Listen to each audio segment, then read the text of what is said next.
Hey, this will be a video chart on RELM. Did this one before, but today had a very nice day. We had very nice volume. Looking down here, you can see that today's volume bar was pretty much the biggest it's had in about 2.5 weeks. These couple days have it beat out, but in terms of dollar volume, my guess would be they're about pretty even.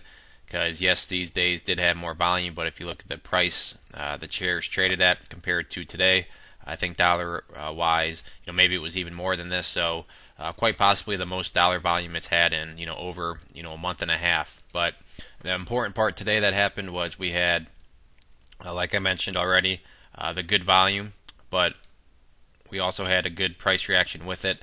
Had we gotten this big volume and had the price just stayed the same, or worse yet, dropped down, that would not have been a very good thing to see from a charting or standpoint. But that was not the case. Big volume, big price reaction. Price was up 33.33% today. So overall, the day went to the bulls for sure. So with this, kind of want to just map out a few things in terms of supports and then resistances. I will say we do have a pretty nasty level now to get through, and I'll talk about that in a minute. But first I want to point out the key resistance, which is at 002. Looking back, and I'm pretty sure I talked about this level the last time I did the video, but pretty much if we go through the history, you can see once there, price bounced off it.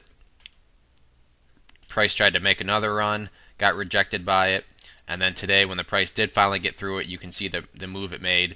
So this 0.002 has gone from resistance now to our support. So that's going to be the ideal level that we want to see hold. Now, if it doesn't hold, then not the end of the world, because we still do have our little cluster of moving averages down here. But I would kind of consider the 50-day, this purple line here, to be the must-hold one. If it drops back below that, then pretty much this whole upwards move has been violated, and it's no longer really an uptrend here. So ideally, 0.002 holds, but pretty much the must hold in my opinion is going to be the 50-day simple moving average, which is valued at 0.0016 right now. Now in terms of the kind of nasty little thing that we have going on, let's take a look at this orange line here, which is the 200-day simple moving average. This is one of the key moving averages in the world of technical analysis, and no surprise, the last time the price came up here, tried to get through it. Intraday, yes, it did break above it, could never close there. It got knocked down, and today you can see intraday once again did get above it, but weren't quite able to close above this level. So the question now becomes: is history going to repeat itself? Is the 200-day going to knock the price back down, or are the bulls going to keep up their strong momentum and keep pushing upwards?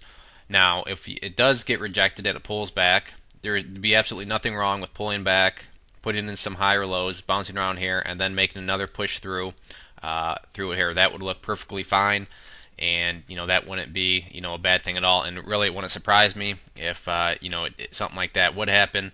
But right now, this is a key thing that everybody needs to watch, because this is a main resistance. It's already rejected the price once. And what we don't want to see happen is where it rejects it, and then you really just get a big, fall like that. If it were to fall all the way down to the 50-day, that's fine, like I said, but preferably we stay above the 0.002 level. So that's where the chart stands right now in terms of that resistance level there. So overall, a good day. In a nutshell, 0.002 is the ideal support level. 0.0016 is going to be the must hold, and this 200-day valued right now at 0.0024 is the key area of resistance. And if we do get any sort of pullback, hopefully 0.002 is the new base. But as long as volume stays strong like this down here, anything's possible. So it's worth watching and seeing how it finishes out this week. And then next week will be very important for the chart too. If there are any other questions on the chart, please let me know. If not, I'd encourage you to check out bullwarriorstocks.com. If you go there and sign up for the free newsletter, you'll be sent a free ebook. And with your newsletter subscription, you'll get chart setups, trade ideas, educational pieces, all sorts of things, from big boards down to penny stocks. So there's a good variety, something for everybody, and it's all free. So it's worth at least signing up and giving it a try. One more time, this is RELM. Thanks for listening.